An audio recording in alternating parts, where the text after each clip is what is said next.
Hello, this is your RPG Archivist, take 2. My first attempt at this video was very bad, so I thought, oh, what the hell, I'm going to do another take. Alright, this is a sort of request from a friend of mine who only has the player's handbook and lives in a rural area and cannot easily get these sorts of things. So, without further ado, our first Dungeon Craft episode. Dungeon Craft, Budget DM, Let's Make a Monster. Okay, now, to preface this, I am going to be telling you guys some of my own little ideas. This is because she doesn't have a player, she only has the player's handbook. She doesn't have the Dungeon Master's Guide, doesn't have the monster manual. What I'm going to do is I'm making a monster based on my own ideas, just off the cuff, and I'm going to show you what my process is. And this is going to make a lot of experienced 5th edition Dungeon Masters cringe. And that's quite alright. But stay with me for this, and you'll see where I'm going with it, okay? So, Dungeon Craft, Budget Dungeon Master, let's make a monster. Let's start with an oldie but goodie, monster hit dice. Now these are some base hit die types. Casters, they're like typically D6, commoners, scouts, rogues, D8s. Fighters and martial types, D10, and tanks and brutes, those are like your ogres. They'll be like a D12. This may not go exactly what the monster manual monsters are going to be like, but you know what? Again, this is me just coming up with something off the top of my head. So yeah. So when adjusting your hit dice to which type you want to use, size matters. Larger or smaller dice depending on this creature's size. Let's say you've got a scout type monster, a rogue type monster, whatever, a standard monster. It's a D8, but they're kind of small. Let's go to a D10, a D6. If they're really small, go all the way down to a D4. If they're bigger, well, obviously you want to go up to, say, a D10, or even a D12 if they're even larger than large. You know, it's all based on starting at a medium base. Let's see, we've got hit dice should not go higher than a D12, and they should not go lower than a D2. And yes, a tiny creature would be like a D2 on your hit dice. But how many hit dice will we be rolling? Determining number of hit dice. Hit dice are effectively levels for your monsters. Hit dice is roughly equivalent to a single character level, roughly. Actually, I would argue it's probably less than that. But hey, that's alright. There is a rule of 3 that I've come up with. It may have existed in previous editions, and I just think I created it off the top of my head. Who knows? But creatures' hit dice should not be higher or lower than 3 compared to your character level, unless you want to. Winky face. That is to say, let's say your characters are level 3, then the monster's hit dice should, generally speaking, not be higher than a 6D. So 68, if that's making any sense. So your number, we're talking number of hit dice here, not the size of the hit dice. So yeah. Here's an optional rule from days gone by. The minion rules. Let's say you got a boss monster and he needs some minions, somebody to fight. This is an old rule from the edition that shall not be named. That's 4th edition. 4th edition had some good ideas. This is one of them. This is an optional rule if you want to do this. Minions are the peons that work for your big bad. All minions have 1 hit point. And minions save for half damage take no damage on a successful save. That's a quick and dirty way of doing combat, which is it's pretty neat. I like it. Now let's see. Have I gotten through there? Yeah. So that's an optional rule. I threw that in there in number of hit dice because this is a hit die of effectively 0, I guess you would say. I just realized I didn't account for minions in my XP thing that's going to be coming up in a minute. Alright, let's continue. Ability score saves. Look, just use the modifiers. Let me ask you a question. Say you have this big bad. He's got a strength of 18. What's more important to the actual combat? Their +3 modifier or their actual score of 18? How often do you actually use the score? In 5th edition, I've never done it. I've only ever needed the modifier. So when you're creating your creature and you're developing the scores, just put down the modifier. If the modifier is 0, then don't even put it at all. It's just a flat 0. It's null. You know?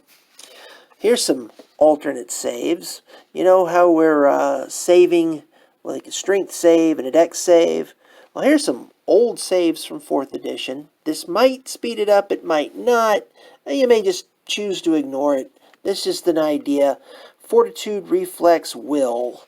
And Fortitude saves are the best of Strength or Constitution. Reflex is the best of Dexterity and Intelligence. And Will is the best of Wisdom and Charisma. 3 very fast, very basic saving throws you could use to maybe speed things up. I don't know. Maybe it won't. Let's see. Combat and casting. Okay, your melee weapons, of course, is your strength modifier. Your ranged weapons is your dexterity modifier. Your casting, it's your intelligence, wisdom, or charisma modifier. Your spell DC 8 plus your modifier plus your proficiency bonus. Now, there's not really a proficiency bonus with monsters exactly, unless you want to give your monster levels. Then that'll be a big deal. When I say levels, I mean character levels. Yeah, that's a fun thing I like to do to beef up my creatures. Let's say you've got a hobgoblin that's going to be the big bad, and you decide, you know what, he needs actual fighter levels, and just putting 1 fighter level on a hobgoblin would really beef him up. Oh, and by the way, if you're going to level up a creature, you're not going to be using their hit dice at that point. You're going to be using, well, you're going to be using the hit point system or hit dice for the character class at that point instead of your creature's hit dice. Let's see. Every 4 hit dice add a +1 bonus to all saves, attack rolls, spell DC, and skill rolls. That's actually where your proficiency bonus would have been for your monsters. So just keep that in mind. So let's see. Creature skills. Don't worry about writing down skills unless it is a special feature of the creature. For example, if the creature likes to attack from ambush, then write down stealth. Guys, a creature doesn't need a lot of skills. And if there's, say, your characters climb up a tree and your creature is a cat of some sort, he has climbing. You don't have to write it down. It should just be like common sense. But if it's something that they do a lot, well, maybe you might want to write climbing down. You could come up with the skills on the fly. The skill system in 5th edition is so super simple. All you got to do is grab your modifier and roll with it. So, there we go. Let's see. What is next on the agenda? Armor class special abilities. Remember, your base armor class is 10 in 5th edition. At least I think it is. Where's your armor class coming from? Well, it's either coming from armor or your natural defenses. Armor. Use the player's handbook for armor. We already have the player's handbook. We've established we've got player's handbook already. Natural defenses, these could come from special abilities. That's when we get down into special abilities. It's like examples of natural defenses. Tough hide generally comes from a tough hide like a rubbery skin or scales. Can add an armor class bonus between 1 to +3. Exoskeleton is another fun one. Crabs, arachnids, insects. That would give you an AC bonus between 1 to +5. Remember, guys, these are not formulas that I've directly pulled out of the DMG or the Monster Manual. These are coming off the top of my head. I have purposely not looked at my books, and I could tell you this: I haven't looked at either the DMG or the Monster Manual since September. You can count on that. It's been busy. So yeah, these are coming off the top of my head. So cringe all you like, rules lawyers. Spell-like abilities. Creatures can have special abilities that mimic spells. Flip through your player's handbook for spell lists for inspiration there. Yeah, spell-like abilities. Very simple. You might have a creature that likes to put people to sleep. Just use the sleep spell if you don't think that's going to TPK your party. By the way, the sleep spell's pretty tough, especially at early levels. So, yeah, you might want to be careful with something like that. But, yeah, maybe the creature could cast magic missile at will, you know. But be careful. Be careful how many uses they could get on some spells, because you don't want a creature that could just spam infinite fireballs. That would just be OP. You don't want that. There's a reason why a dragon's breath weapon has to recharge. So just keep that in mind.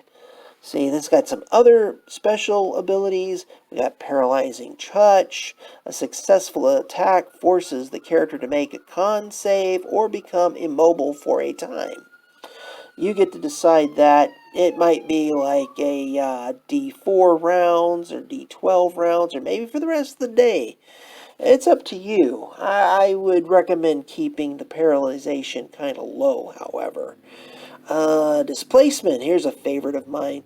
Creatures appear to be where it is not or tends to blink in and out of existence.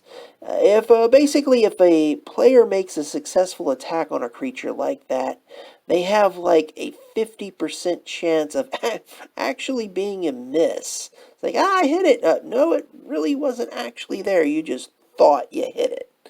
And that could be a fun ability. Feel free to make up your own abilities, though. I mean, the abilities that are presented in the Monster Manual, they're not all that could possibly be. Just be a little careful with it. Don't go get carried away. Don't make your monster so powerful that he can't be killed. But yeah, these are just some examples of some special abilities your creature might have. What do we got on the next agenda here? Determining XP awards. Here's a handy-dandy chart. This is your hit die column, and this is your base experience points. So these are each level of hit die. And as the hit die goes up, remember these are like your levels. And this is, again, off the top of my head, this is a scale I just came up with. Just poof. And of course, Treat any class levels like hit dice, except add plus 25 per class level. Guys, character classes, I think, in my humble opinion, are stronger than monster levels. And so if you've leveled up a creature with a character class, yeah, you might want to buff them just a little bit. Let's see. Give creatures with class levels more treasure and a reason to use it. This is something a lot of dungeon masters forget. If you got a creature that's got like a wand of fireballs, why wouldn't he use it? Yeah, if he has a treasure and it's magical, he should use it. That'll make the game a little more challenging. And it'll be quite a reward for the players whenever they defeat the creature. Hey, nifty. Okay, and now for the next part.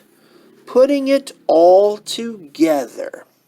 I have created 2 creatures using my quick and dirty rules that I've come up with on my own without benefit of Player's Handbook or Dungeon Master's Guide.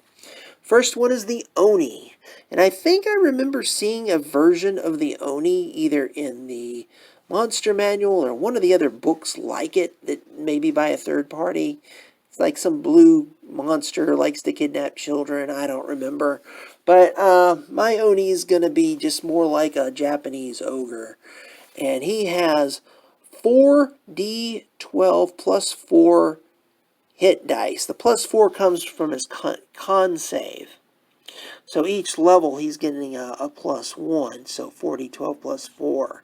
So armor class is 15. He gets that 15 from 2 things. He's got a tough hide and scale mail.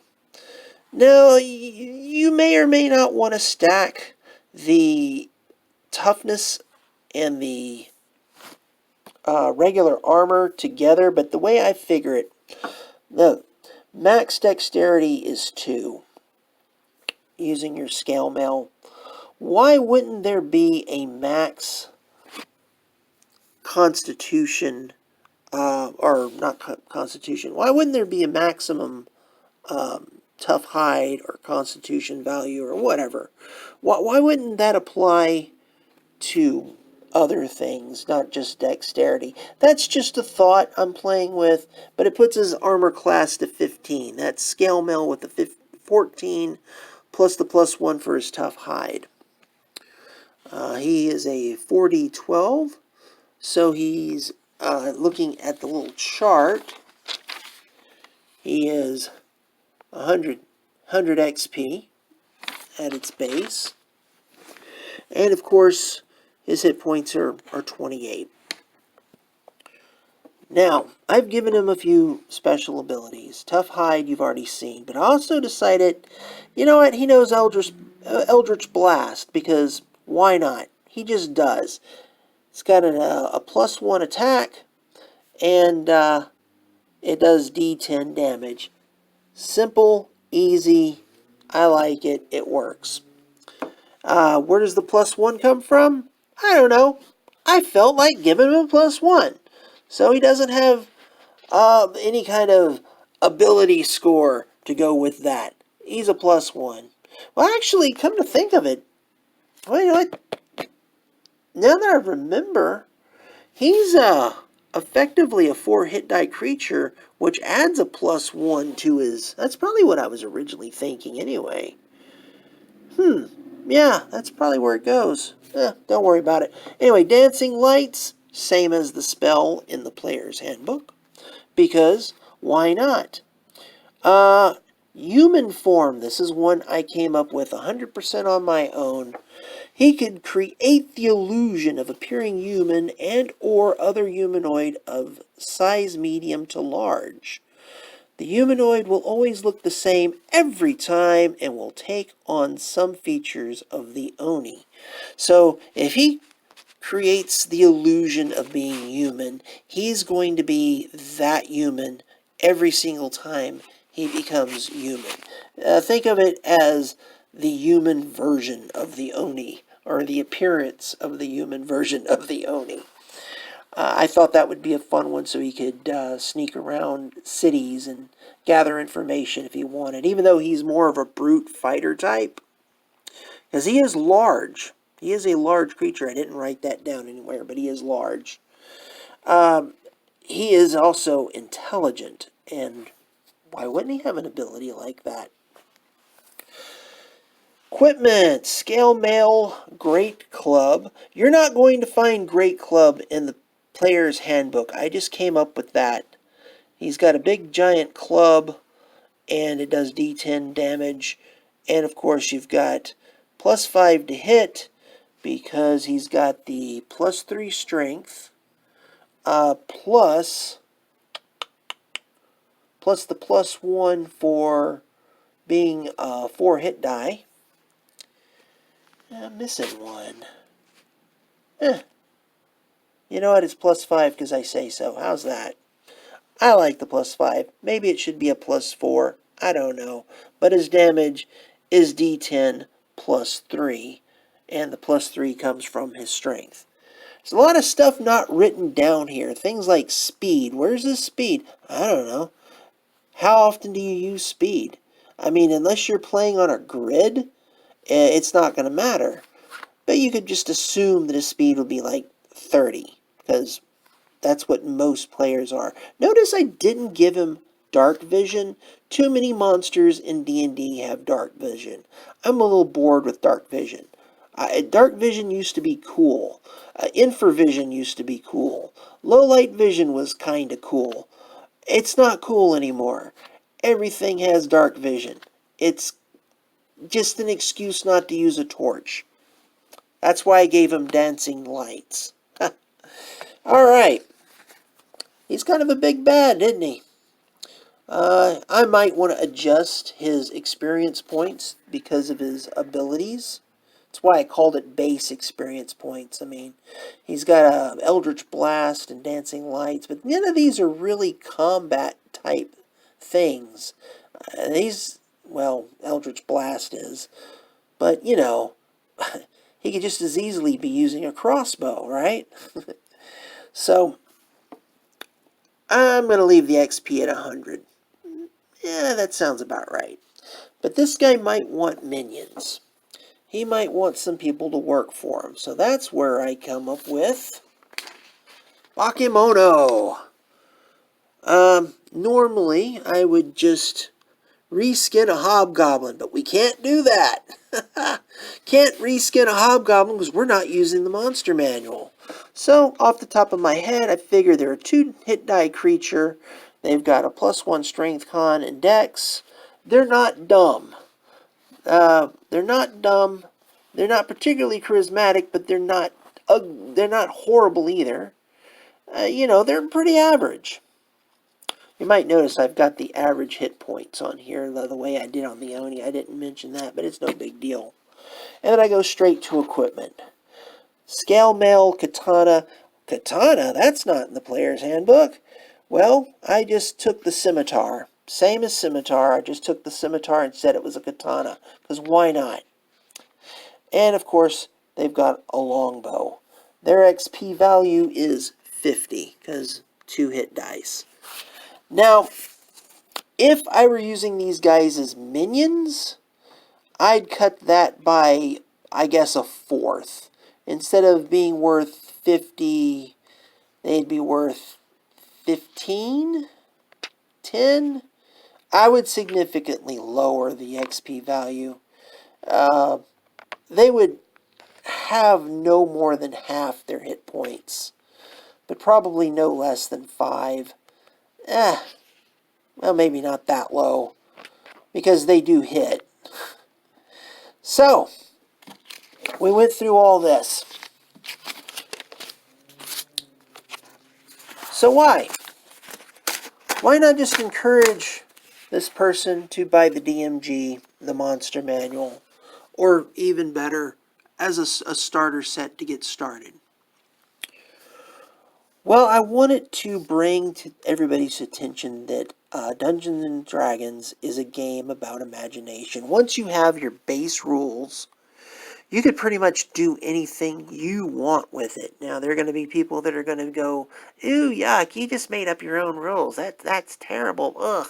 And those are mostly rules lawyers. But if you have just a little bit of imagination, you could do this. You might scrap all my advice and say hit dice are dumb. Or the alternate saves, well, they're alternate anyway, but those are dumb too. You know, you might do whatever you want. Do what you want. You could do this. And if you don't have the money to buy another $50 book, well, this is your budget option. Though I would recommend the starter set, because that's a good budget option too. That's 20 bucks, guys. Anyway, this is a long video for me. So I'm just going to call it now. Write in the comments what you think. Maybe you like it, maybe you didn't. I thought it was fun. It was a nice a nice thing for me to do. It took longer than I expected, though, I'll be honest. I may do another budget DM segment, probably on magic items or treasure awards or something. I don't know. Who knows? But the next video is actually going to be something I promised a while back. Death, Frost, Doom. Looking forward to that one. Anyway, I am your RPG archivist, and see ya.